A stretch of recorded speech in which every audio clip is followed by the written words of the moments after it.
صلی علی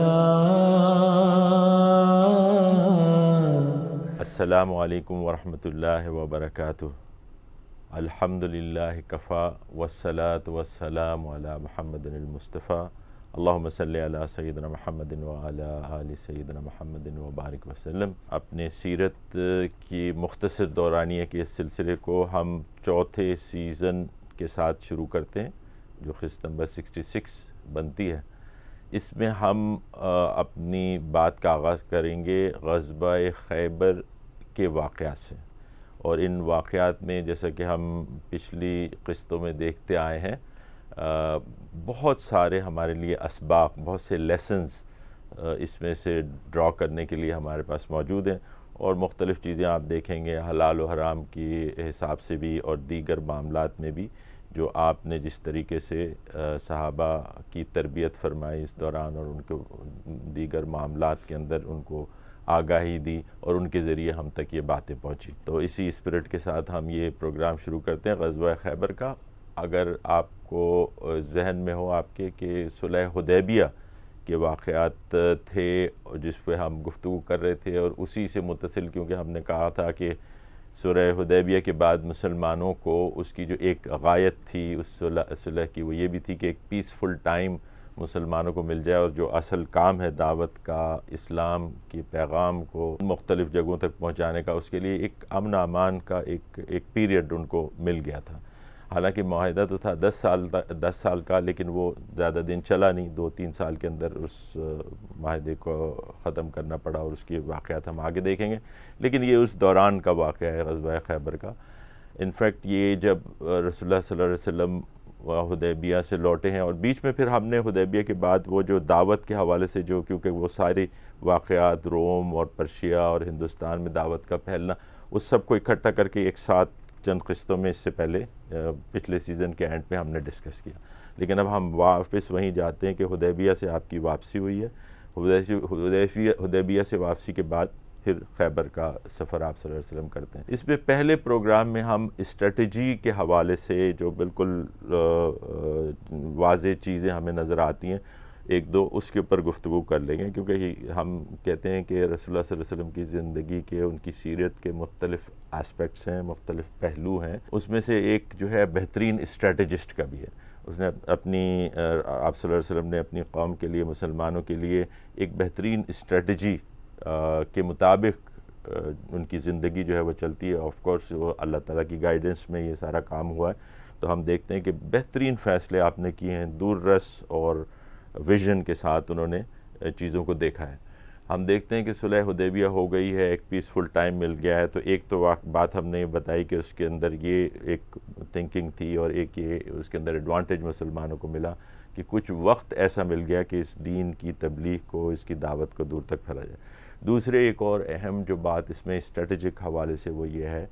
کہ آپ نے دیکھا ہوگا پچھلے چند قسطوں پہلے ہم نے غزوہ خندق کے بارے میں ذکر کیا تھا، اور غزوہ خندق کے وقت یہ ہوا تھا کہ خیبر کے یہودیوں نے ایک بہت اہم کردار ادا کیا تھا۔ ایک طرح سے ان کی ایک پوسٹ، جو کہ غطفان کے جو قبائل تھے نارتھ سے جو حملہ آور ہوئے تھے مسلمانوں پہ، جو کہ سب سے بڑی تعداد تھی، قریش بھی آئے تھے ساؤتھ سے، وہ نارتھ سے آئے تھے، تو ان کی مدد کی تھی، ان کے لیے سپلائز کا جو ایک طرح سے ایک پوسٹ انہوں نے بنائی ہوئی تھی، اور ان کے لیے بہت مالی مدد فراہم کی تھی۔ تو خیبر کے یہودی، اور خیبر کے یہودی وہ ہیں کہ جو قبائل جن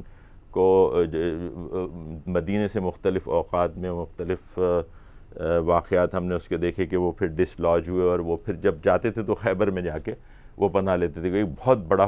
یعنی ایک ان کی سیٹلمنٹ تھی، سب سے اہم سیٹلمنٹ اب جو عربیہ کے اندر رہ گئی تھی یہود کی، وہ خیبر میں تھی، اور اس طرف سے مسلمانوں کو بہت زیادہ خطرہ رہتا تھا، اور اس کا اظہار انہوں نے کر بھی دیا تھا، جبکہ خندق میں انہوں نے غطفان کو اس جنگ کی طرف آمادہ بھی کیا اور ان کی مدد بھی کی۔ تو رسول اللہ صلی اللہ علیہ وسلم جب حدیبیہ سے واپس ہوئے ہیں تو it didn't take him 20 days، 20 دن کے اندر، 20 روز کے بعد انہوں نے خیبر کے لیے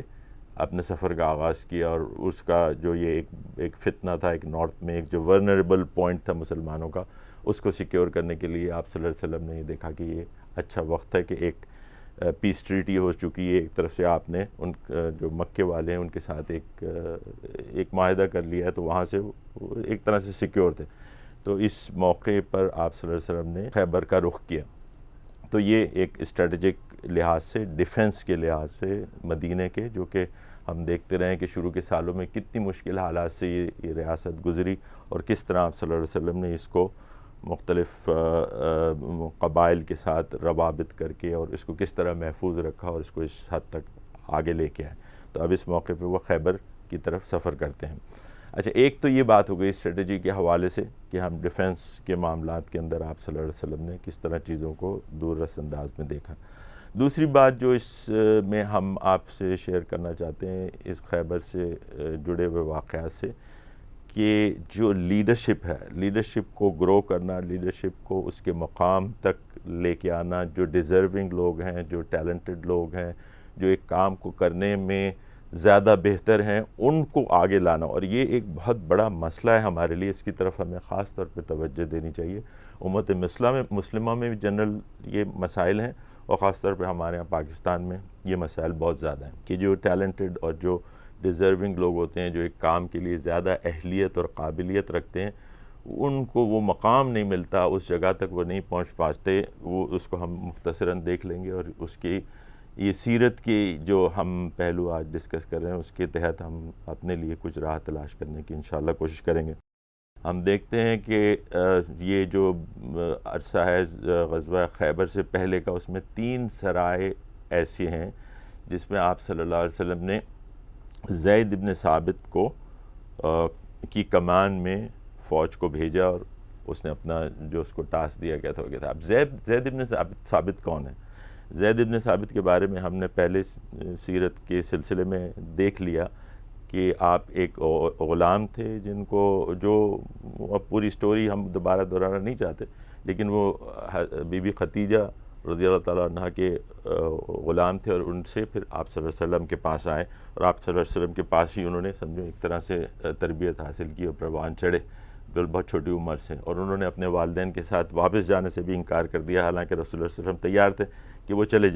جانا چاہیں تو چلے جائیں. پھر انہوں نے ان کو اپنا بیٹا بنا دیا، پھر وہ حضرت زینب کا قصہ، وہ ساری چیزیں. اب آپ یہ خیال کیجئے کہ ایک غلام جس کو کہ پھر آپ صلی اللہ علیہ وسلم نے آزاد کر دیا تھا اور اپنے بیٹے کی حیثیت اس کو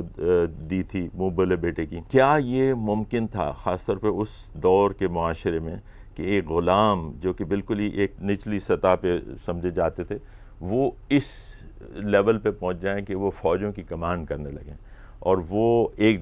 دفعہ کا نہیں، کئی بار انہوں نے کیا. اور پھر اس کے بعد ہم دیکھتے ہیں کہ بالآخر انہوں نے غزوہ موتا کے اندر جب ان کو کمان دی، وہاں پہ ان کی شہادت ہوئی. تو یہ مقام اسلام نے جو ٹیلنٹڈ اور جو لوگ ڈیزرونگ ہیں، جن کے پاس قابلیت ہے، ان کو آپ صلی اللہ علیہ وسلم نے آگے بڑھایا،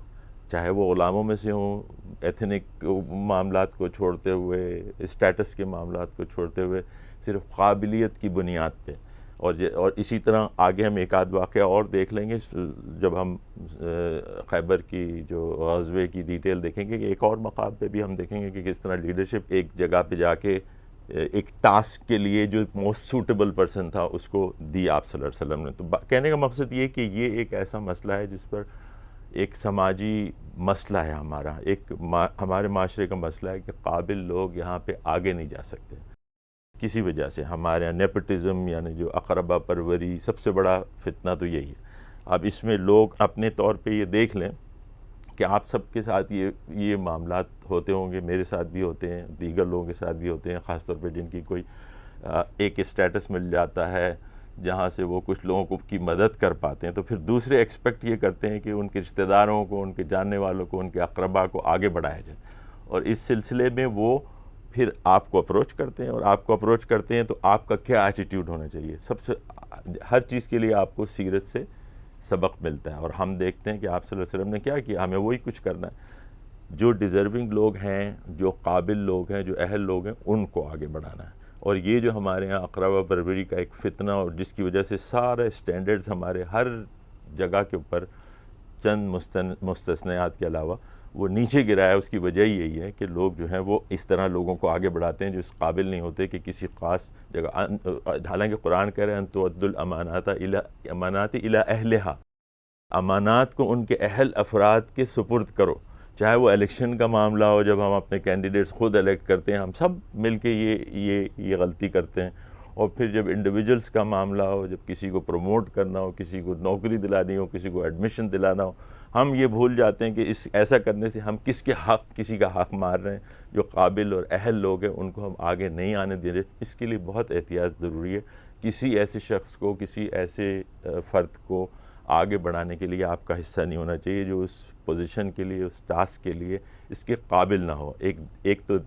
ایمانداری کے حوالے سے، دوسرے اپنی جو فنی قابلیت ہے جو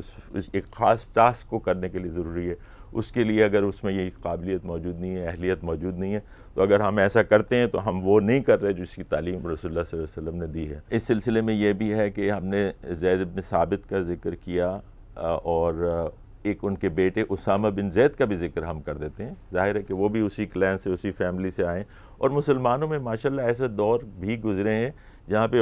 جو جیسے ہندوستان کے اندر ایک ڈائنسٹی ہے جو خاندان غلامہ کے نام سے، غلام تھے جو کہ ڈائنسٹی ایک ان کی بن گئی اور وہ کنگز کے عہدوں تک پہنچے۔ اسی طرح مملوک مصر کے اندر جو ہیں وہ بھی، ان کا بھی یہی حال ہے کہ بالکل نیچے سے اٹھ کے، تو ایسا ہوا ہے اسلامی تاریخ میں بھی۔ اور پھر رسول اللہ صلی اللہ علیہ وسلم کے دور کا ہم حوالہ دے رہے ہیں کہ اسامہ، ایک تو زید بن ثابت خود کہ ان کو کمانڈ، بڑے بڑے اہل صحابہ جو ہے اور بڑے نامور صحابہ ان کی کمانڈ کے اندر ہے، کیونکہ ایک خاص چیز کے لیے، خاص ٹاسک کے لیے ان کی قابلیت تھی، آپ صلی اللہ علیہ وسلم نے ان کو وہ مقام دیا ریگارڈلیس کہ ان کی پوزیشن کیا تھی۔ اسی طرح ان کے بیٹے اسامہ بن زید کو آپ صلی اللہ علیہ وسلم نے تبوک کے اندر، جو کہ آپ صلی اللہ علیہ وسلم کی وفات کے بعد یہ معرکہ ہوا ہے، اس کے لیے ان کو نامزد کر دیا تھا ایز اے کمانڈر، اور جب ابو بکر صدیق رضی اللہ تعالیٰ عنہ جب وہ خلیفہ بنے اور لوگوں نے کہا کہ یہ تو ایک بچہ ہے، اور واقعی ان کی عمر کم تھی کہ اس کو یہ ٹاسک نہیں دینے چاہیے، تو ایک تو یہ کہ رسول اللہ صلی اللہ علیہ وسلم کا فیصلہ تھا، اس کے اوپر انہوں نے بالکل انکار کر دیا کہ میں اس کو چینج نہیں کروں گا۔ دوسری بات یہ کہ وہی جو ہم ایک مضمون باندھ رہے ہیں کہ جو اہلیت ہے اس کا تقاضا، اور اسی کے مطابق آپ صلی اللہ علیہ وسلم نے ان کو یہ کمانڈ دی تھی کہ وہ اس کے اہل ہیں کہ وہ اس کو کمانڈ کر سکیں، اور بڑے بڑے صحابہ جو تھے ان کی کمانڈ میں، اس میں ان کی کمانڈ کے اندر اس مارکے کے لیے تشریف لے گئے تھے۔ اقول قولی ھذا واستغفر اللہ لی ولکم ولسائر المؤمنین والمؤمنات۔ السلام علیکم ورحمۃ اللہ وبرکاتہ۔ صلی علی